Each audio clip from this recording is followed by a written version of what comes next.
Good morning, everyone. We will get started in just a moment. I am sharing my screen, so you should be able to see, hopefully, not just my face, but hopefully you can see the presentation. I've muted everyone as you come in. So your best option is the chat box, because we do have a lot of people registered. So it gets a little bit loud otherwise. So I've just muted everybody just to be sure. All right. Let me find my tab and get to it. So welcome, everyone. This morning we are talking about STEM, and I've got lots to cover, lots of kind of interesting bits, I suppose, that you can take away, some practical things, but also just a bit of an insight into what STEM learning is, why it's important in early childhood, how we can do it, how we can talk about it, how we can document it, all those kinds of bits and pieces. So we've got about an hour. I'll try and leave some time at the end for questions. But often I talk way too much. So if you've got any questions, feel free to pop them in the chat. And I will either see them as we're going, or I can kind of come back to them at the end if I have missed them. All right, let's get into it. So first off, I'd just like to start by acknowledging the traditional custodians of country that I'm on. I'm on beautiful Awabakal country, where the rain has stopped. For the moment, it's been very wet Awabakal country in the last few days. I'd like to pay my respects to elders past, present, and emerging, into any Aboriginal and Torres Strait Islander people that might be joining us on Zoom, and acknowledge that sovereignty has never been ceded. Okay, I've been starting all of my online sessions like this pretty much all year, I think. And the reason for it is because often we come to an online session straight out of doing something else. So we might have just been with children, or if, like me, I was knee deep in a policy until 10 minutes ago and then realized, oops, I've got something else I need to be doing. So you might have kind of just jumped in. It's a little bit different to when you go and do some face-to-face training. So I encourage you to just stop, have a few deep breaths, and think about what it is that you want to get out of the session. You're welcome to share that in the chat box, no pressure. But if you've got something in particular that made you kind of sign up for this session, by all means, put that in the chat. So just a couple of things. I think I've got it set so that everyone's just automatically muted, just so we don't get the background noise of, children or dogs barking or lawnmowers or whatever, wherever you are. As I said, feel free to use the chat box function at any time. No pressure to have your camera on. I actually can't see you the way Zoom is set up. I need to be in a screen which doesn't allow me to see anybody. So I feel like I'm a bit talking to myself, but if you've got your camera on, I might see it when I flick back to the other tab. So hi. So briefly about me, for those I haven't met either in real life or virtually before, my name is Nicole and I'm one of the co-founders of Inspired EC. We have been doing what we do now for I've been in early childhood for well over 20 years now. I've got 3 children of my own who are all out of the early childhood stage now, but lots of experience in different roles in early childhood as well. So I will kind of talk about some of those as we go along. If this is your first encounter with Inspired EC, we started in 2008, and our aim was, we kind of started accidentally, really. Tash and I had been working together for about 5 years at the time, and in early childhood, and we kind of fell into what we do, and it snowballed over the years and changed directions many times, but always comes back to the core value of changing the world for children. That's kind of our big aim. So we do lots of training, consultancy, have resources, playground design, a whole bunch of other things. We've also the approved providers for Inspired Family Daycare and Inspired Bush. So lots of practical experience still. Ignore that one. Okay, finish the sentence. I want to learn more about STEM because. So if you want to pop that in the chat, why do you think it's important for you to learn more about STEM? Maybe it's something that you've been hearing a lot lately. Maybe you've got a manager who says, I want you to know more about STEM. I want you to be doing that more with the age group that you work with. Maybe you've recently changed age groups and you're working with preschoolers and you think that that's part of what you need to be doing to get them ready for school, or there could be all sorts of reasons. I'm going to just jump back into my other tab so I can see any of those as they come through.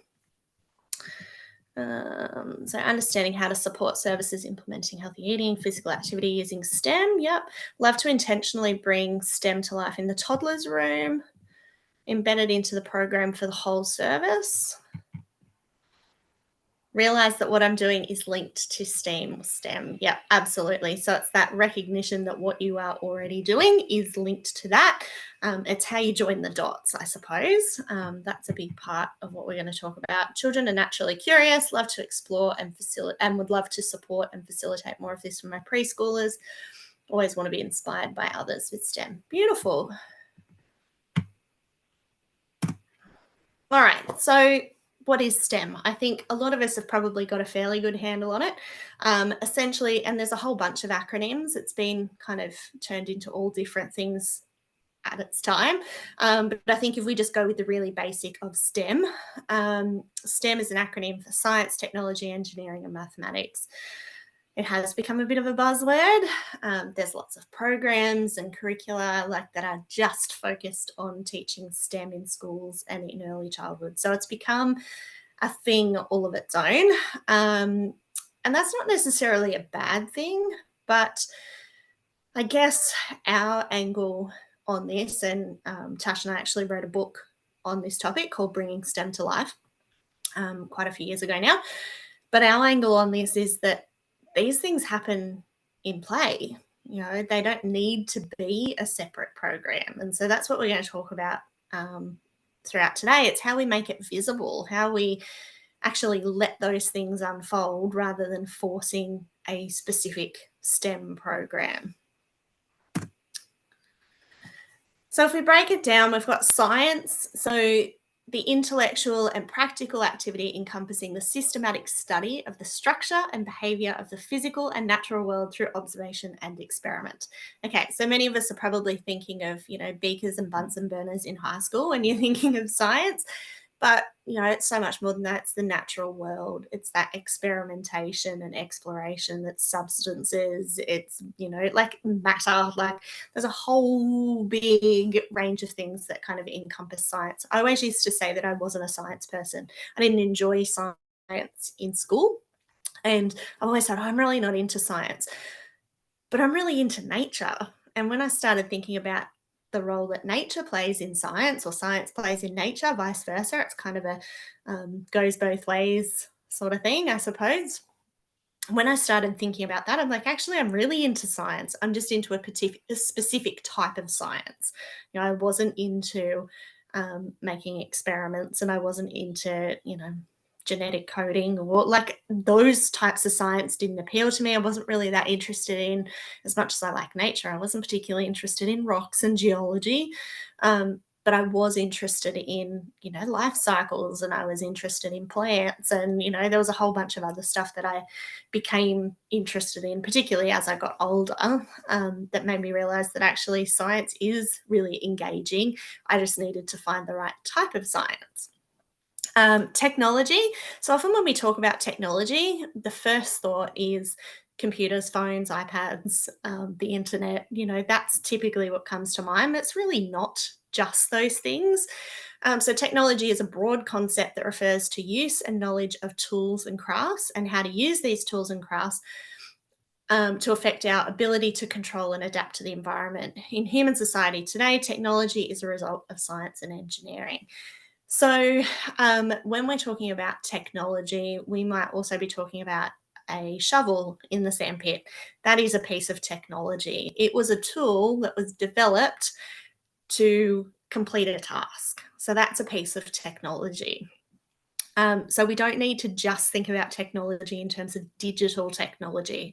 It's looking at it in a broad scope. Having said that, obviously digital technology does play a part in what we do. It's mentioned in the early years learning framework.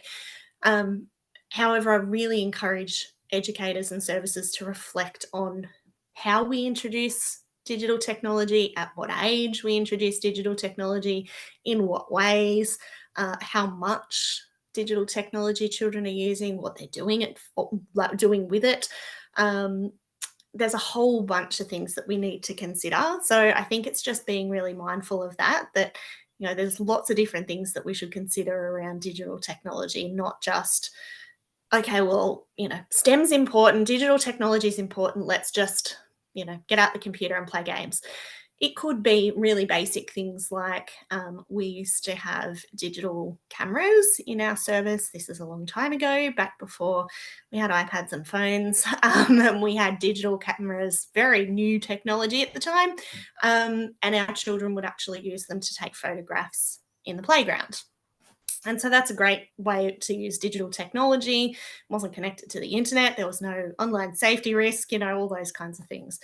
So yeah, technology is a really kind of tricky one, but definitely one for further conversation in your teams.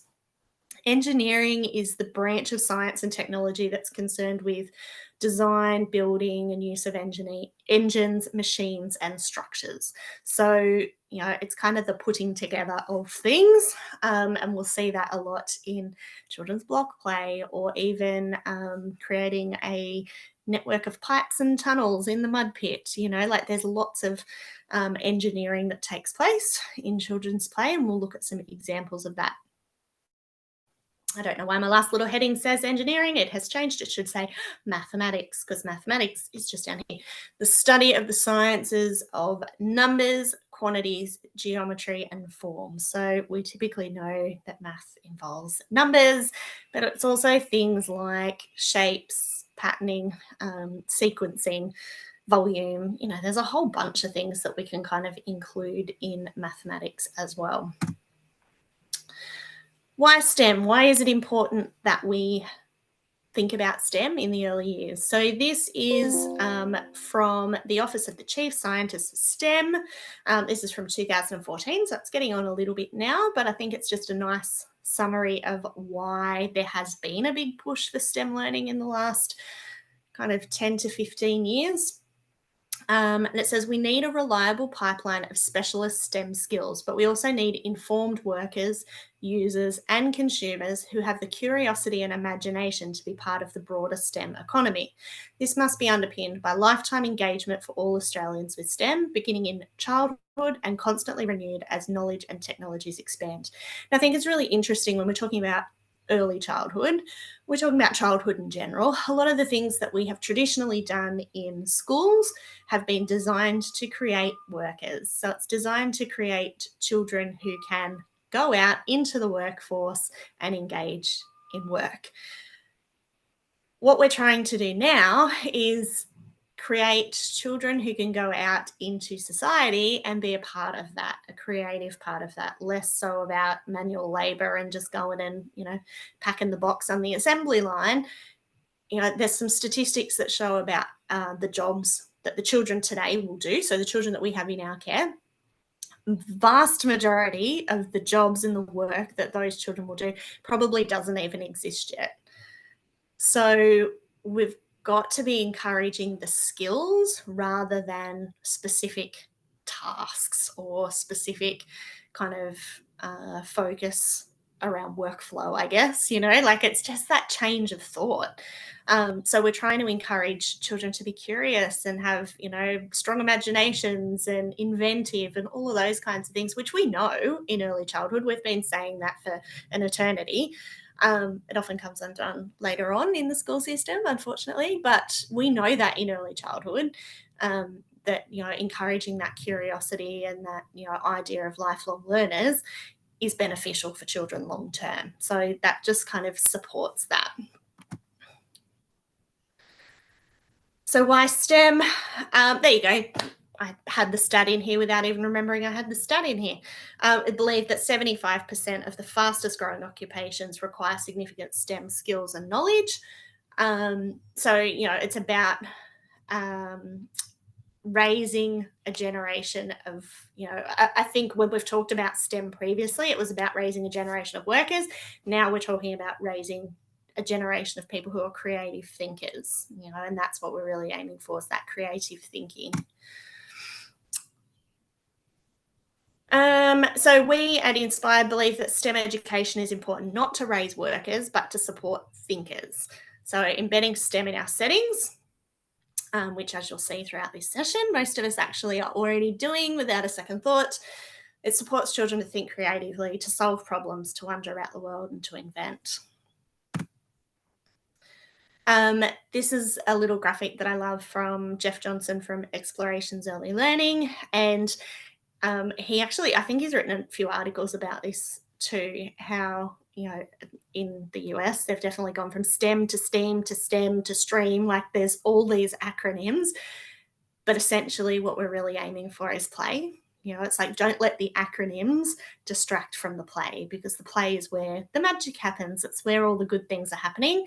Let's focus on the play rather than on the acronym. So how do children learn? We know that children learn in different ways. There are times where we use direct instruction with children. It might be, I don't know, teaching a child to wash their hands. Very direct instruction. If you're in the bathroom, you're showing a child how to wash their hands, that's direct instruction. There is a time and a place for direct instruction. The vast majority of a child's day in our care, though, shouldn't be direct instruction.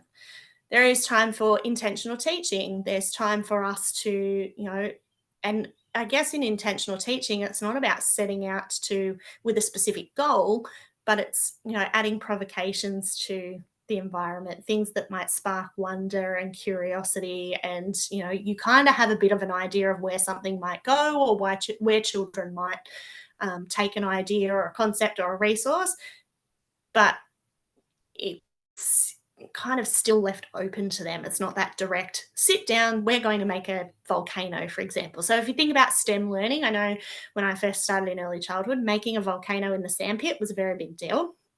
And, you'd get the bicarb and vinegar and, it was a whole thing. And that was very much direct instruction. It was very much adult led. Now, I'm not saying the children didn't enjoy it. And I'm not saying that sometimes there's not a place for those sorts of opportunities. Even when we have, an excursion, or we have someone come and visit the service and, do a science show or whatever, there are times and places where those things can be valuable. Children can enjoy them. They can get a lot out of them. But it shouldn't be the bulk of what we do. It's an addition to what we're offering. We can be scaffolding children, so that can be peer scaffolding, so where children are teaching each other and supporting each other. It can be educator scaffolding too, so it's the little prompts that we kind of can give children to scaffold their learning, their knowledge. So I think I've got some examples of that as we go along as well. And the vast majority is through free play, through child chosen, freely led uninterrupted blocks of play. That's how children learn. The research supports it. The EYLF supports it. We know that our experience supports it. So if we've got a rich environment, with engaging resources, and we've got educators who are tuned in, we've got opportunities for children to play where they're not interrupted constantly, that's when we have that rich learning taking place.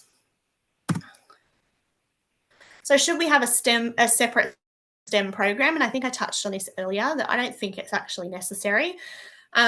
Jeff Johnson put it really well. It's a great idea to pay attention to how children learn the concepts behind popular acronyms like STEM, STEAM, and STREAM in the early years. The trouble comes when we let the buzzwords take over and draw focus from play. Children are wired to learn science, technology, engineering, music, math, reading, and more through their play. As a profession, we need to be better at seeing it, understanding it, and supporting it. So that's ultimately what it is for us. It's not about setting out to deliver this very specific program with specific outcomes and things that we tick off. And, it's, I don't know, red week and we're going to do red science activities and we'll have red math counters out or whatever. Like, we don't need all of that.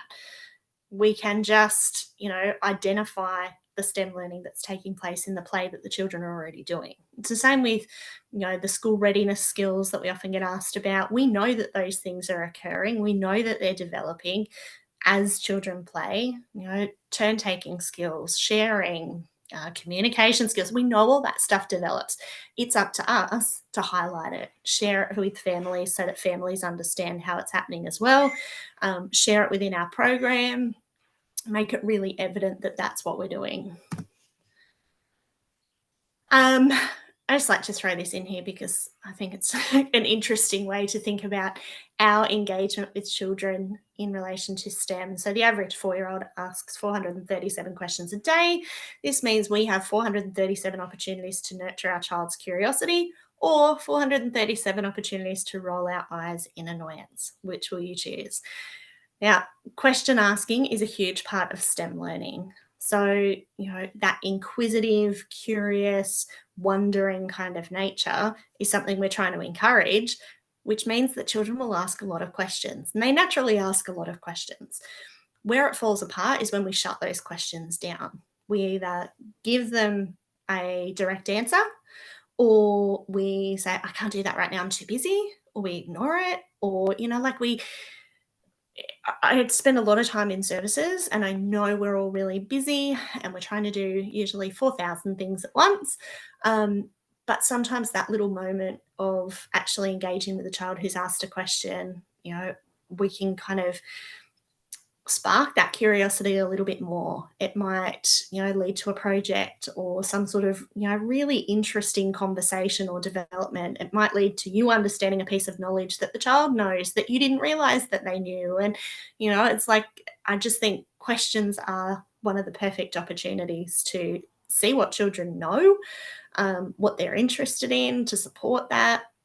And we often miss that opportunity. Having said that, I also have 3 children, and sometimes they ask a lot of questions, and my energy level is like, I can't answer any more questions.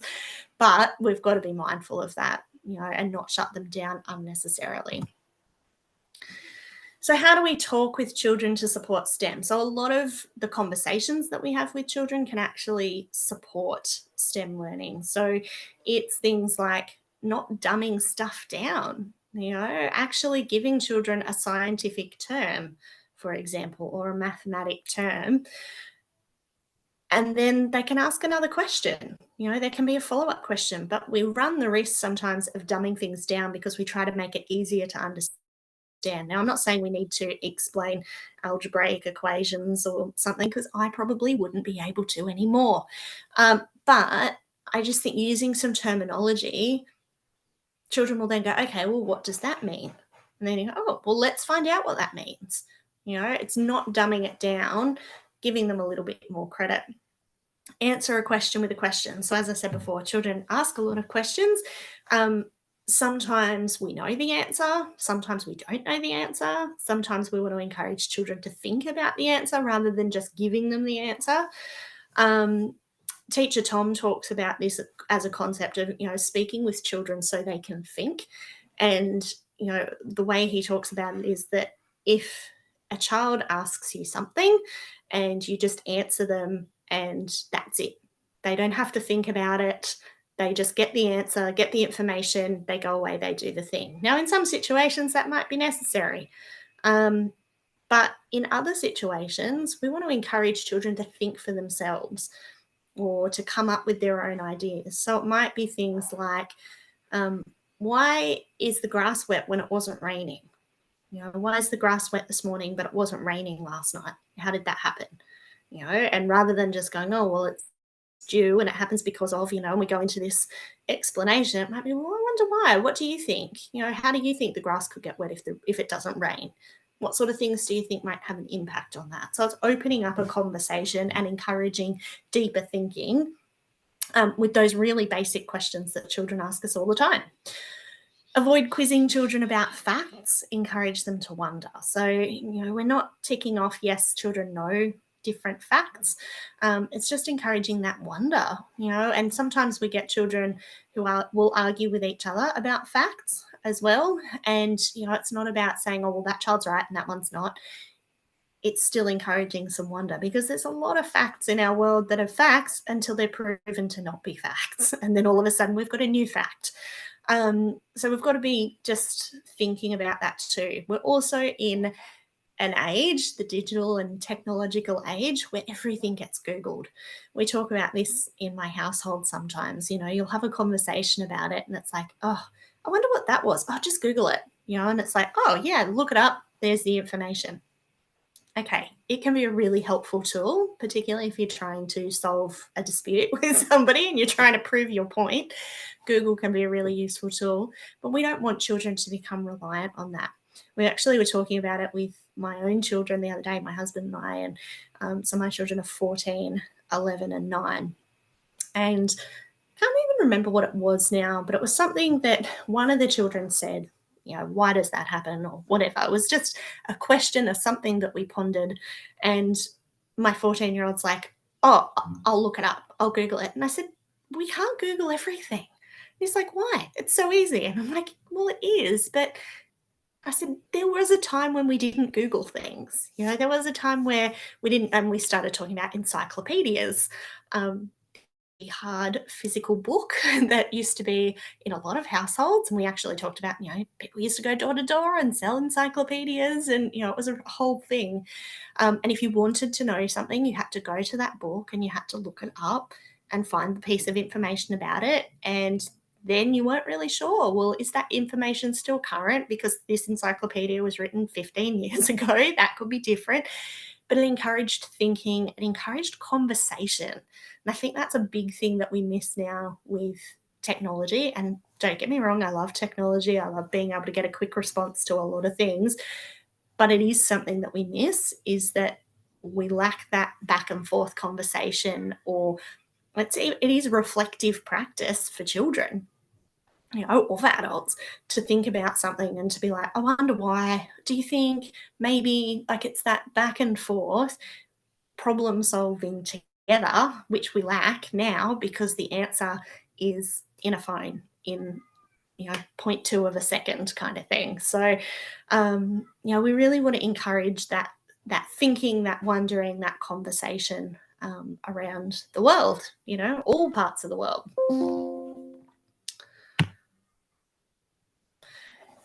Another thing that we can do is model STEM-based thinking. So it's important that children see us, the adults in their lives, modeling, this sort of creative thinking. So it might be things like, if something's broken, let's try to fix it. Now, we're not fixing the plumbing and electrical, we're leaving that to the professionals. But, if, for example, we had, when I was working in a service, we had one of our chairs that was broken. And so I sat down with a group of children, we got out some tools and we tinkered with it and tried to fix it. We couldn't fix it. And so then we went to that next step, which was to get somebody in to fix it. So we got a handy person in to fix it. And we made sure that the children were able to sit and watch that process. Same goes with a lot of different fix-it things that we had happen in our service. We would create space for children to be able to observe that happening where it was safe to do so. So they can actually see the thinking, the tool usage, the problem solving that's involved in fixing a problem. Let children see you play with children or near children, model those STEM skills. So it might be even, sitting in the block corner and, trying out a different construction technique so that children can see how that might work. And it's not necessarily, again, back to that direct instruction. It's not, come and I will show you how to build a tower so that it doesn't fall down. It's just demonstrating a technique, and it might be without even saying a word. So children actually see that and they go, oh, okay, that's a different way to do it. I'll try that too. And let them see you solve problems. So, practical problems. It might be things like, how do we, we've got this particular problem. What do we do about it? We're having a conversation about it between educators. Whatever. Let the children see that and be part of that. They then see that, that kind of creative thinking is valuable. So in terms of some practical things, there's lots of STEM learning that can take place in the outdoor environment, particularly when our outdoor environments are natural. We've got lots of opportunities for connection with nature. So things like flying a kite, perfect example, embracing a little bit of the natural wind that might be in our space, measure rainwater, observe shadows on the ground. We might hunt for bugs. Obviously, we're mindful of how we're handling those bugs. It's nice if we can leave them in their spaces, not remove them from spaces. That's a whole other conversation, but just something to be aware of. Planting a garden is a great example of STEM. It could even be as simple as, we need to plant this particular seed at this time of the year. We need to plant, so many seeds in the one hole in the ground, and the holes in the ground should be this far apart. You could look at things like companion planting. And if I plant this particular plant near this other plant, that's science, then, they'll be beneficial to each other. So there's lots of things that can come about with gardening with children.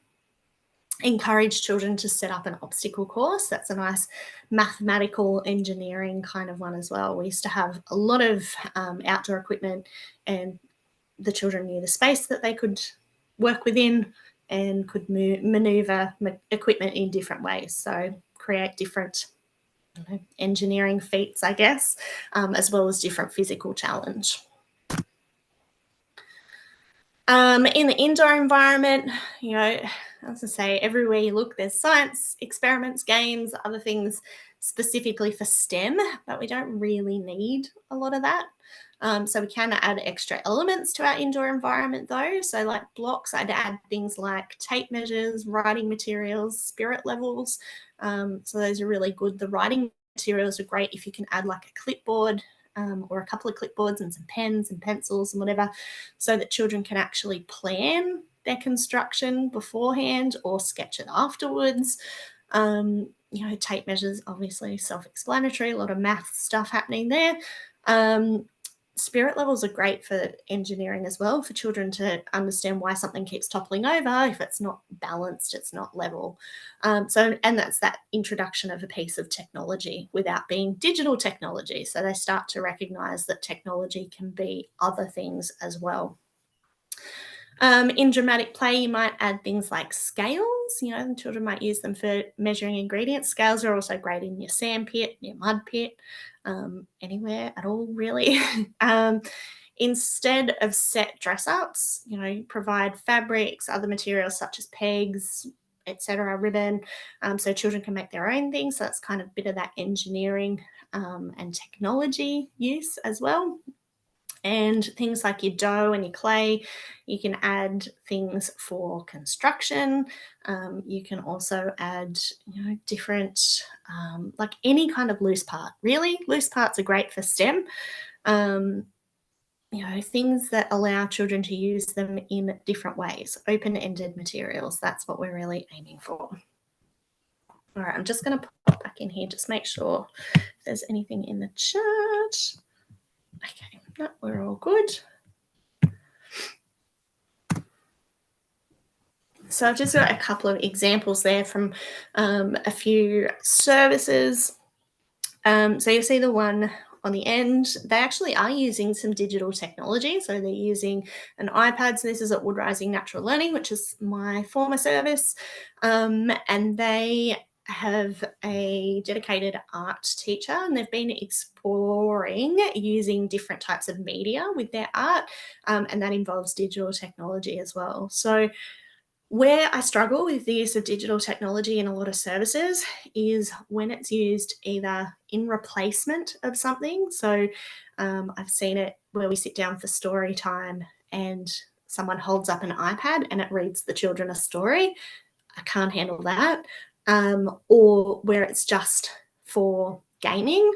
And, it's not, games aren't fun, but I think a lot of children have that opportunity outside of the care environment. So I think, we've got more to offer. I think that's always something to be mindful of.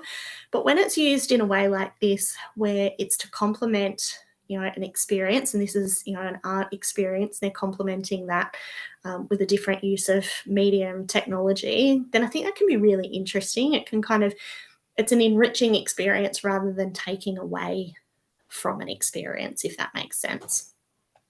The next one's from Lochinvar Learning, and they've got like a magnifying glass set up, lots of natural materials, things like magnifying glasses, microscopes, light boxes, anything like that that allows children to look closer at things. Obviously, if we're bringing natural materials in, we're mindful of where those natural materials have come from, and the impact on those as well, particularly if we've got like bugs and stuff, as I touched on before. This one from Hearts and Minds Family Daycare, they're using tools, and I kind of wanted to share that one so you can see technology in a different way. So that's using a hammer, so woodworking is a great STEM experience for multitude of reasons, really. You've got the tool, so you've got your technology. A hammer is a piece of technology. It was something that was created to do a job, and that's exactly what it does. Children can learn how to use that piece of technology. It's also engineering. They can put things together, actually construct and build. It can also be mathematics. There can be measuring involved, spacing of things, knowing, how big something is, how big the nail is, so you know how hard to hit it even. So lots of different things can happen around woodwork. I know we can be afraid sometimes to do things like woodwork with children, but it's just about having appropriate benefit risk assessments in place, and seeing the opportunities that can come from that as well. And then the last one from Dandelion Family Daycare is some sunflower seeds that the children have been planting. And I just wanted to kind of use that one as an example of that science thing, but also, there's math involved, but there's a whole bunch of other skills and things happening there too, but definitely the science part of that. So if we want to talk about, we know that all these things are happening in play, and yes, we can enrich our play environments. We can add new and interesting things that we know will engage children in science and math and technology and all those sorts of things. But if we know that that's happening, the big part then is how do we make it visible that that's happening? And that's what documentation is all about. So if we're documenting children's learning, the idea is to make learning visible. So often in play-based programs, we get the questions like, what are they learning? Or how are you getting them ready for school? So documenting what children are doing and linking that to some of those things. So it might be that, if STEM learning is a particular focus for you, you could have that as part of your kind of linking at the bottom of any learning stories or observations or whatever that you write. You could actually be linking to, science, technology, engineering, and math. And you could say which one it links to or which ones, because often it's many, and how and what that looks like and what it's teaching children, how it's supporting them. So if that's something that's really important to you, it's just about including it in that documentation. You could also do things like have a specific display in your service highlighting, all the different ways that we engage with science. And there'll be different things that families might not think about, or all the different ways we engage in math.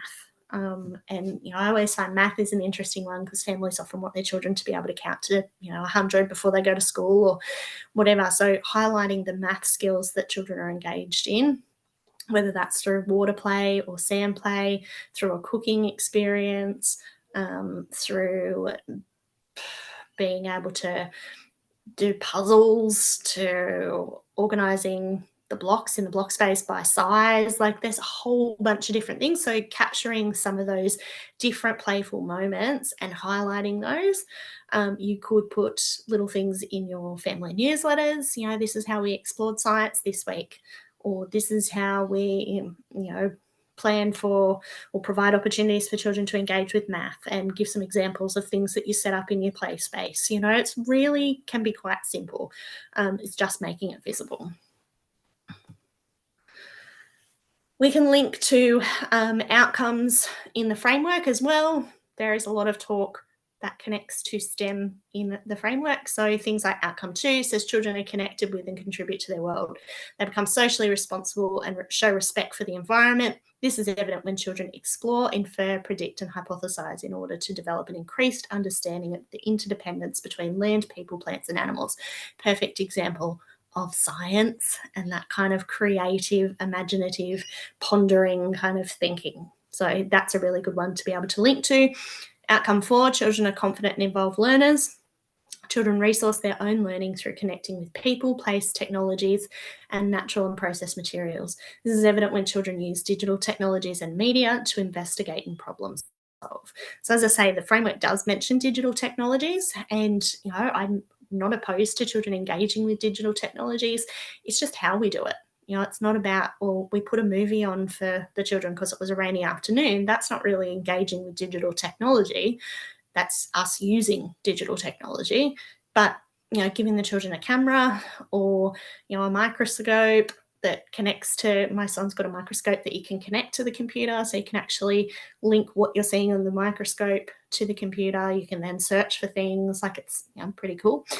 So those sorts of digital technologies can actually enhance children's play and learning. So I'm just going to play you 2 little videos. They're joined together, and you'll see a little bit of STEM learning taking place.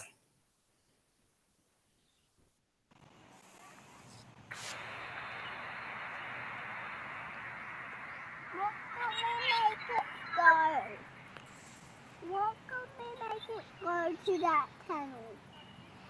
Oh, so you want something to go all the way through? The tunnel. Through the tunnel? So that can go.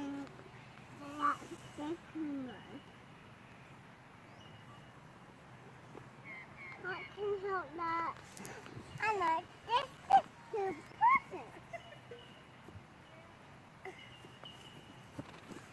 This would work.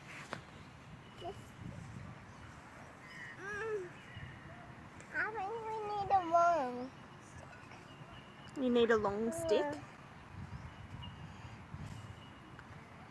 Where could you find a long stick? I don't know.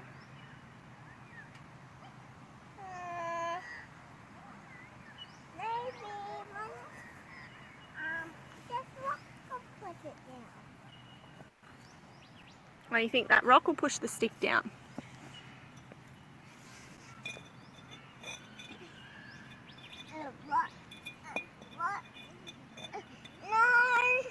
No, it didn't work? Why didn't it work? Because it's not long enough. Oh, the rock's not long enough? No.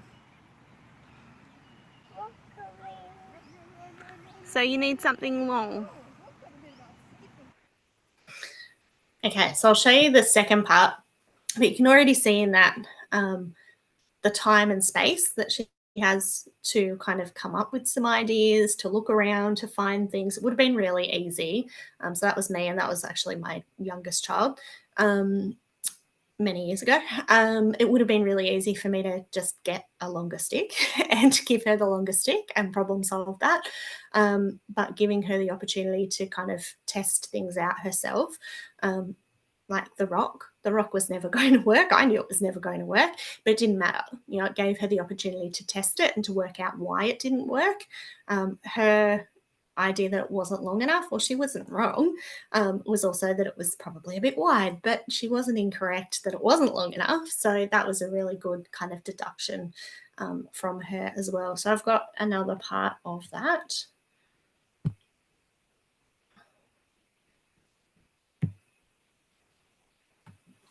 Here it comes.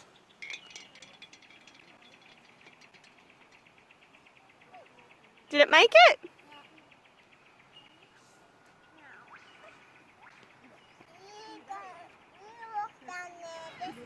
Okay, and you'll roll it.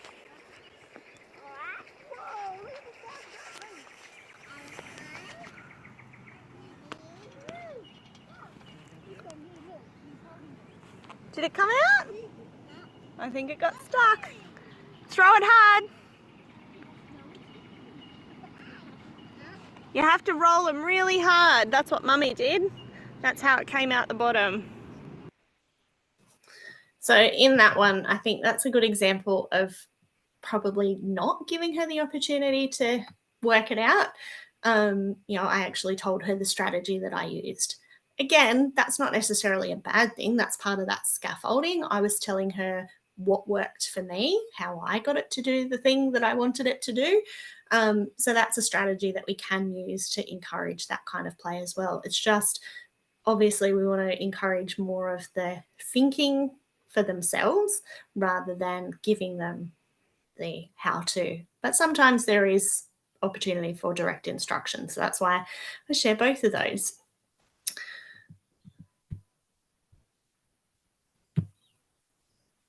All right, so as we start to wind up, I'm going to give you opportunities to ask any questions. If you've got some questions, you can pop them in the chat box. But I guess what I want to kind of reiterate is that STEM happens each and every day.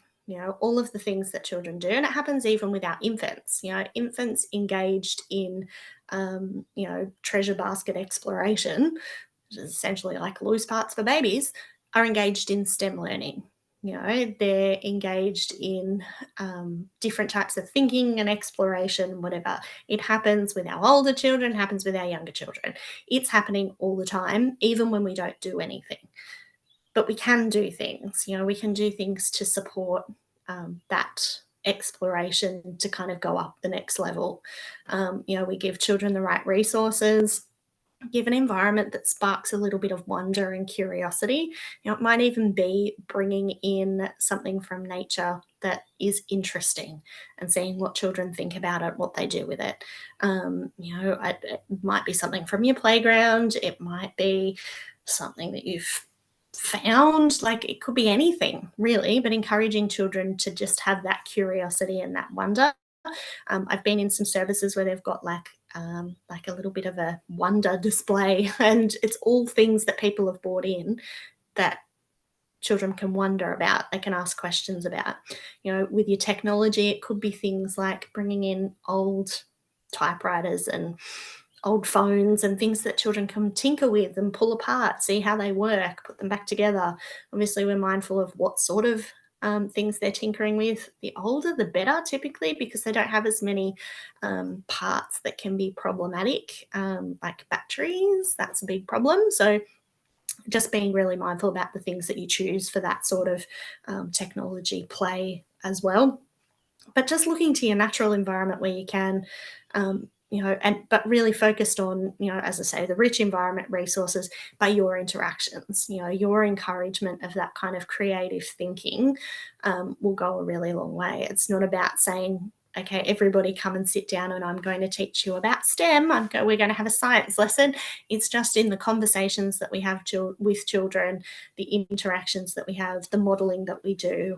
So I hope that in this session you've kind of seen some of that that simplicity, I guess, of STEM. It doesn't need to be this big, tricky thing. It's our job to facilitate it, support it, but also to make it visible, in our programs, to be able to document it and show that, you know what, that is actually taking place each and every day, and it's taking place through, you know, these experiences, through these interactions. So what I usually encourage you to do, I'll check in just a minute if there's any questions, but I also encourage you just to think about what you had hoped to get out of the session, whether you actually got that, but also if there's anything that you want to, you know, maybe test out in your service, do a little bit more research on, talk to a colleague about, you know, something you want to implement, something you want to change, something you want to think about. The idea isn't just to go back and go, okay, let's scrap everything we've been doing and now we'll do it all like this. It's just maybe it's as simple as we want to add, I don't know, add more open-ended materials to our outdoor environment and see what happens in terms of construction. Or maybe I want to put some tape measures in our block area, or some scales in the area where children can make Play-Doh, or, you know, like it could be something really simple like that. So I'm just going to pop in and see if we've got any questions.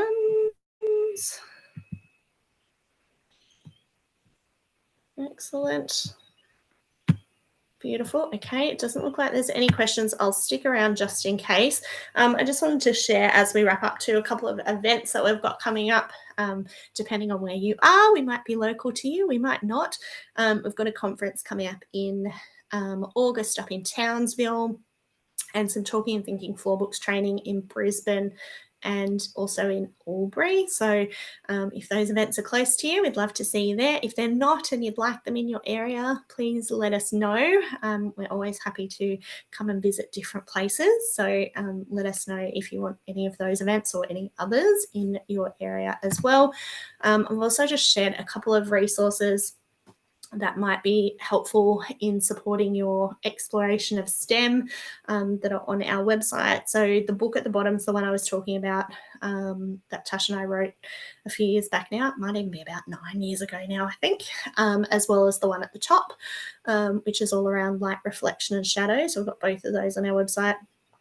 Our STEM inspiration and discussion cards are great for educators as like a reflective discussion kind of prompt. I think we've only got one set available at the moment, but we've got more coming, so you can order them to come in. That First Scientist book is great. You know, it has some really great First Nations kind of science insight, so really great one for using with children.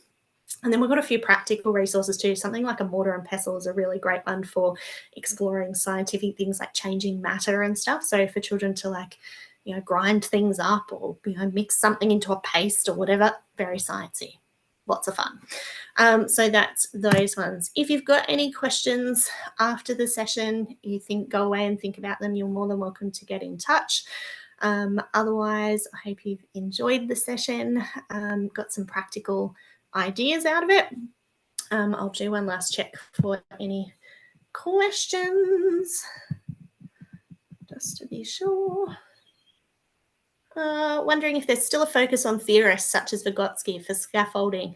That's a really great question. I think there is. I don't know whether that focus is still coming through with things like, you know, training and stuff, but I know for me, we've got, so like those STEM cards I just showed you, we've actually got a thinkers and theorists version of those. And I'm not sure which one it's in. I'd have to check because we've got ones for birth to 2, 2 to 3, 3 to 6 and 6 to 12. But I know in at least one of those, we actually mentioned Vygotsky and talk about scaffolding. So I think it is still relevant. Whether it's being taught quite as prolifically anymore, I'm not sure. But I think there's definitely still a place for that kind of conversation. You know, I think with any thinker or theorist, it's not about taking everything that they say and having to do it all that one way, but it's taking those little bits. And for me, you know, when it comes to Vygotsky, scaffolding just makes sense. You know, we know that even as adults, we learn when somebody else supports us and helps us step ahead. You know, like they can give us a tool or a strategy that, you know, kind of go, oh, okay, yep, I can, you know, gain that extra thing. Now I can do that I couldn't do before. So I think that's a really great thing to continue to draw on. Someone wants to encourage children to plan ahead in a sketchbook prior to building with blocks. And I think for children who spend a lot of time building, engaged in construction, that can be a really great way to to scaffold them, to get them to think about things in a different way, not just the physical construction, but, you could talk about how when they build a building, you could get some old blueprints. Would be really cool. When they build, building plans, when they build a building, they have to plan all that out. They have to measure it. They have to, think about what materials they use, whatever. And so, encourages children to see that bigger picture. So I think that's a really great idea. Just checking I haven't missed anything else. It's really hard, this chat box, to see what I have covered and what I have not. Come to the NT. Well, funnily enough, I think we are coming to the NT in October. If you want to send us an email, we can try and do something together. I think we're coming for a conference in October.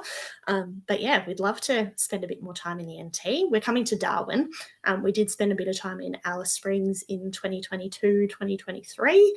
Always happy to go back. So always happy to travel to anywhere exciting. Are we able to have a copy of the recording? If it has recorded properly, I may be able to make it available. Zoom has been very temperamental. Feel free to send us an email just as a little bit of a reminder, and I'm sure we can coordinate something for you. I actually thought I'd recorded a session the other day and it did not record. So hopefully, fingers crossed, it cooperated today. All right, I think I've got all of them. All right, beautiful. Well, thank you, everyone. Hope you've enjoyed the session, and we might see you again at another session soon. Have a great day.